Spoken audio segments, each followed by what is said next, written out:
Começa agora mais uma edição do Saúde Agora. Vamos falar de saúde pública, porque novos casos de Mpox têm surgido aqui no Brasil.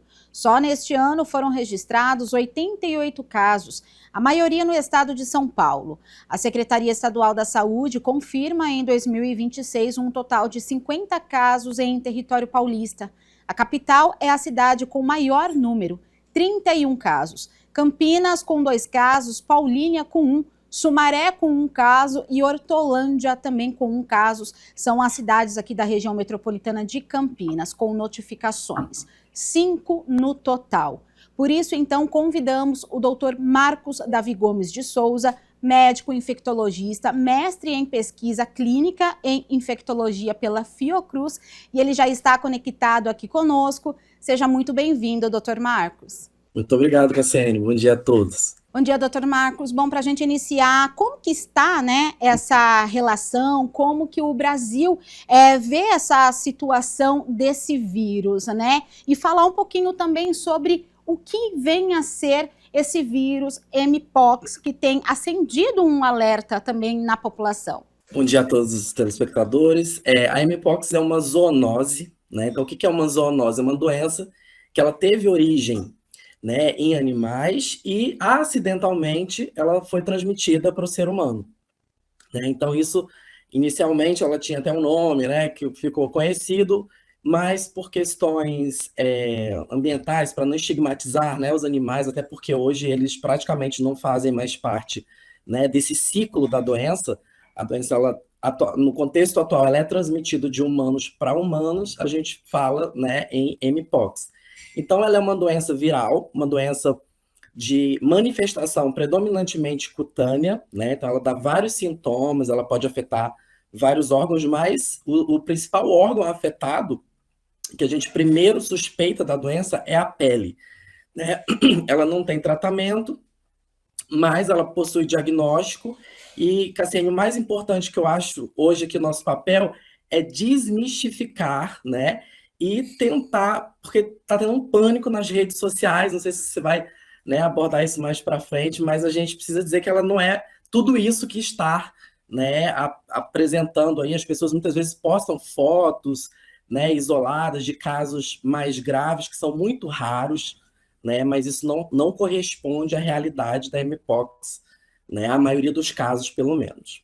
Certo, doutor Marcos. Então, a gente vai entrar, né, nessa questão dos sintomas. Então, queria que explicasse exatamente como que é feita essa transmissão, né? Quais são os cuidados que as pessoas elas têm que ter. Exatamente as redes sociais, né, a internet, aí está cheia de informações em relação ao vírus, principalmente, né, nos casos aqui no Brasil. Então, tem esse alerta, né, justamente as pessoas estão realmente preocupadas, né, com a disseminação desse vírus aqui. Então, vamos esclarecer de fato como que é feita essa transmissão, né, e o que a pessoa ela tem que tomar cuidado. Então, assim, uma informação muito importante é que as doenças infecciosas elas são muito dinâmicas. Às vezes elas começam de uma forma e elas evoluem, né? O próprio vírus ele evolui, né? Então, esse vírus que a gente tem hoje ele não é igual ao vírus lá que foi identificado no início da epidemia,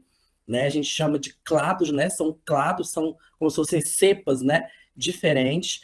E, curiosamente, ele tomou uma característica de infecção sexualmente transmissível. Então, mais de 95% dos casos de Mpox que a gente atende tem relação com a relação sexual.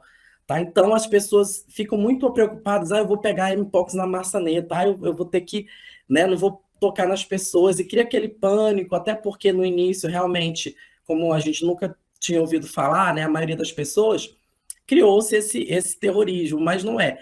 Atualmente, a transmissão da Mpox ela é principalmente por via sexual, pelo contato sexual, e a gente atende, né, os casos, e muitas vezes o paciente chega, ele nem sabe que está com Mpox, às vezes é uma lesãozinha tão pequena, né, que aquilo ali vai sumir espontaneamente, não vai acontecer nada mais sério, e a gente acaba descobrindo porque a gente faz o exame. Mas se não fizesse o exame, até a gente, médico mesmo, às vezes fica na dúvida, tá? Então, ela é transmitida de pessoa a pessoa, pode ser transmitida por objetos? Pode, tá? Se aquela pessoa que está infectada, né, e tiver aquele objeto tiver contato com a lesão, né, ela pode haver a transmissão, mas isso é muito raro. O mais comum mesmo é a transmissão por via sexual. Ai, doutor, quais são os primeiros sintomas, então? Como que vocês identificam, né? Já que às vezes pode confundir aí esse diagnóstico, então tem um desafio também de ter esse diagnóstico precoce? Sim, é muito desafiador, porque quando a gente vai ler no livro, né, lá está escrito que a pessoa tem febre, dor de cabeça, dor no corpo, que são sintomas inespecíficos, né? Uma dengue pode causar isso, qualquer doença, né, infecciosa ou não infecciosa mesmo, pode causar isso. Então, o que que a gente vê na prática? Os pacientes muitas vezes eu não senti nada. Simplesmente apareceu essa feridinha aqui na região genital, na região anal ou na boca, e eu não sei que ferida é essa, né? Alguns pacientes se queixam de dor na ferida, né? Outros não, tá? Então tem essa diferença também, nem sempre é uma lesão dolorosa, mas habitualmente a história natural da doença, o paciente ele vai ter um quadro de febre, mesmo que imperceptível, às vezes aquela febrinha mais baixa, o paciente ele se sente um pouquinho mais fraco, mais cansado, tá?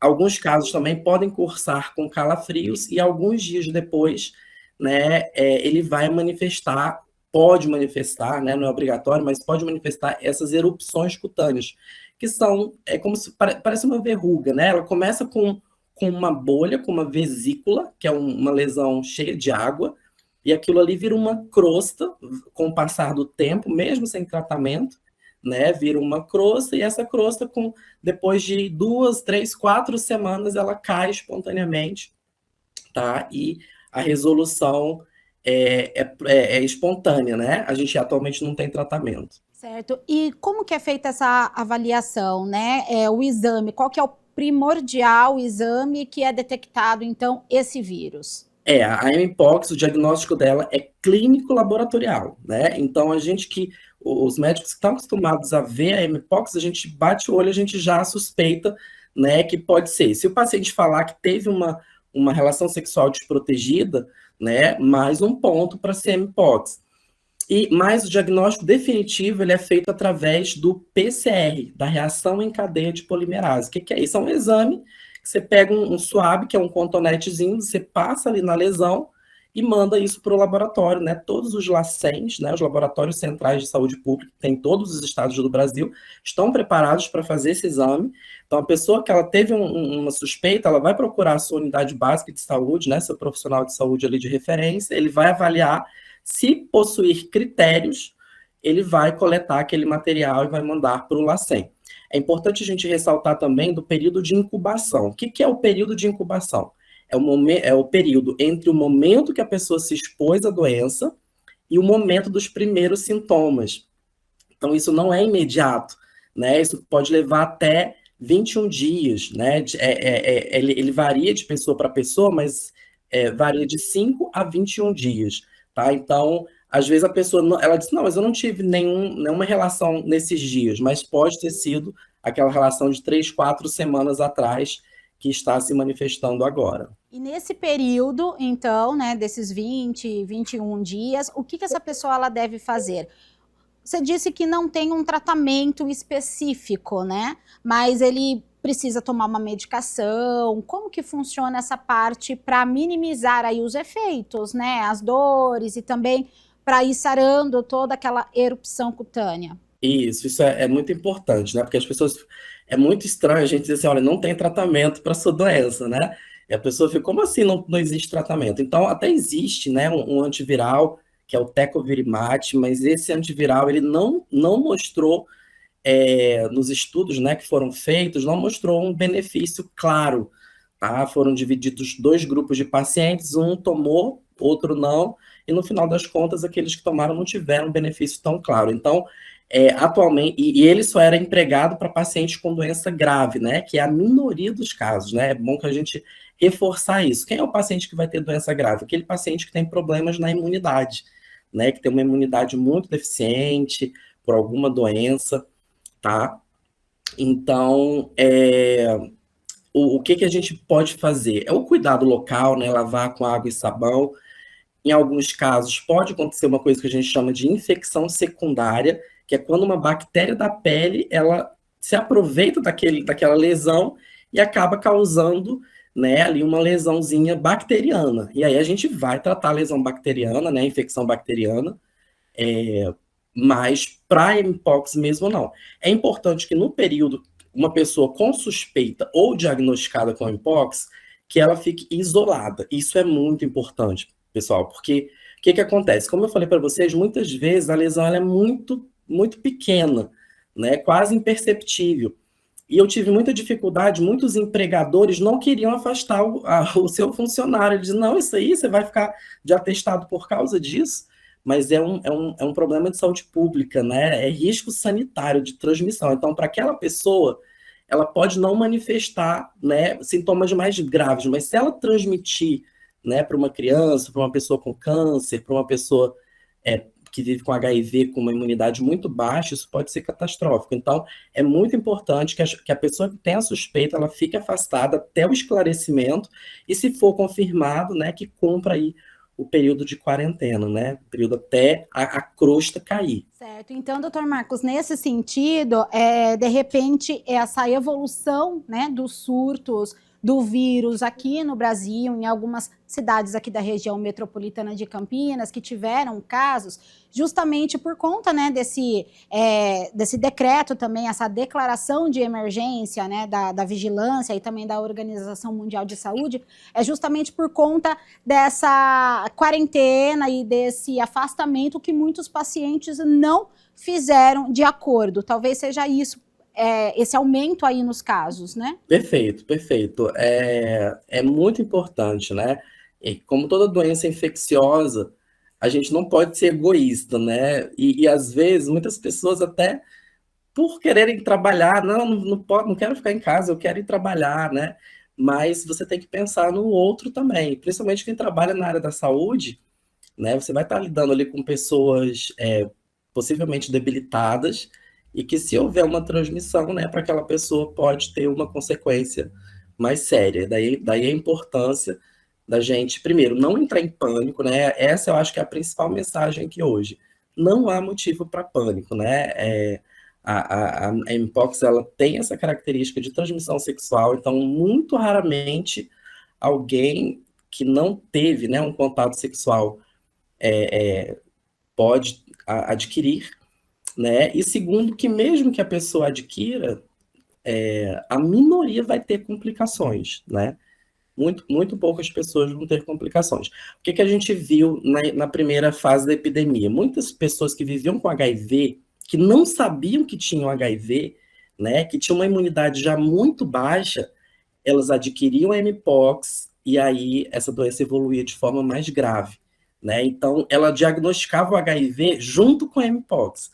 Então, esses pacientes foram os que, infelizmente, né, vieram a óbito. Por quê? Não foi só pela mpox? Não, foi a combinação da mpox com uma outra doença, né, que afeta profundamente o sistema imune. Tá certo, doutor Marcos. Agora, para a gente, então, finalizar, né, o nosso quadro, como que está a situação no Brasil, então? Quais são, né, as dicas e orientações, né? A primeira delas é não entrar em pânico, né? Não criar essa sensação de que o vírus ele está alarmante aqui no Brasil.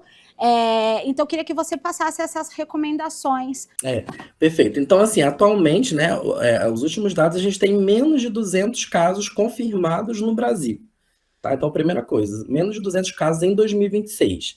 Tá? Existem cerca de 500 e pouco em investigação, né, que os Centros de Vigilância Epidemiológica estão investigando. É uma doença que ela não desapareceu, né? Então, isso é importante também. O fato de não estar na mídia não significa que a doença desapareceu, ela estava aí. Né? A gente identificava outros casos. E as doenças infecciosas, elas têm muitas vezes essa característica, né, de picos, né, momentos que tem mais casos e depois dá uma diminuída, depois volta a subir de novo. Então, isso é uma dinâmica mesmo das doenças infecciosas. E até o momento, nenhum óbito, né, foi registrado pela mpox. Então, é importante que as pessoas conheçam, né, se informem sobre a doença em canais confiáveis, né, como é o trabalho que vocês, TV Câmara, estão fazendo, né? Nós temos também o site da Sociedade Brasileira de Infectologia, que tem todas as informações, o site do Ministério da Saúde, né? Saúde de A a Z. Você pode entrar lá na letra M de Mpox, e aí você pode se informar sobre todas as informações da doença. Não sei se você vai perguntar sobre a vacina também, que é uma dúvida, né, que as pessoas sempre perguntam. Nessa questão da vacina, porque como a gente falou, né, sobre a questão do tratamento, mas tem também essa dúvida em relação à vacina, doutor Marcos. E aí é outra coisa muito importante também sobre a vacina. O que acontece? A gente estimula, né, as pessoas a se vacinarem, né, para várias doenças, mas infelizmente a Mpox só é uma empresa no mundo que produz a vacina da Mpox, e ela não tem para quem quer, digamos assim, né? Ela é uma vacina limitada, ela tem algumas características que depois que que você descongela, né? Ela tem um tempo para ser aplicada, se ela não for aplicada, ela tem que ser descartada.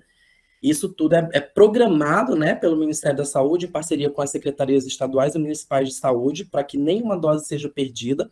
Então, para quem que a vacina ela vai ser dispensada prioritariamente, né? Para aquelas pessoas que têm um risco maior de adoecer e morrer, né? Pela Mpox, que eu já falei, são aquelas pessoas que têm algum problema na imunidade, né? Uma imunidade muito baixa. Ou então aquelas pessoas que epidemiologicamente estão em maior risco, né? A gente tem alguns grupos populacionais mais vulnerabilizados que têm maior risco de adquirir a Mpox, e algumas secretarias de saúde também colocam essa vacina para essas pessoas. A vacina ela é dada em 2 doses, tá?